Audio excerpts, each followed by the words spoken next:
زه خو خپله کرکټ زیات ګورم او فوټبال سره دومره هغه نه لري.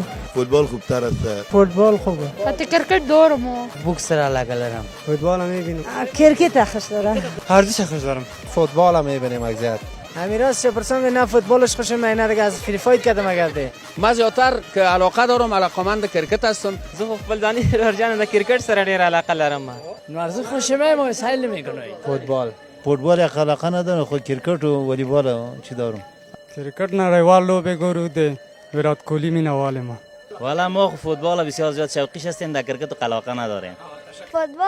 فوتبال خوش دارم. ولو کرکت که بس لو گل میشی. پای تابین نه اما فوتبال خوبه. این خب پخته است کمیزات پای تابین میبره.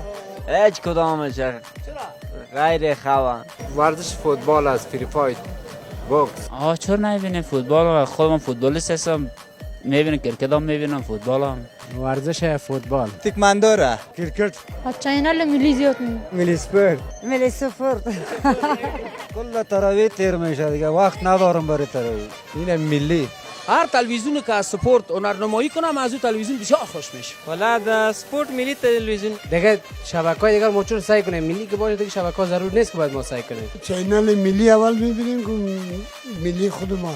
سپورت ملی یک خودکم ټي وي نه ګورئ د ملی سپورت نه. تیر سپورت هم میبینم ولی فعلا در تلویزیون ملی میمانه. در ملی هم سعی میکنیم. از چینل ملی سپورت میبینیم. راشد خان، مجیب او نبی ساحل سدی په آی پی ایل لیگ کې لوبیږي اوس آی پی ایل راشد خان مجیب نبی از زیاتر میبینیم از خاطر از ما منچستر یونایتد. دا و د انګلستان د فوتبال غوره لیگ او د هندستان د کرکټ آی پی ایل سیالۍ په اړه د کابل ښاریانو نظرونه. تر بیا د خدای پامان.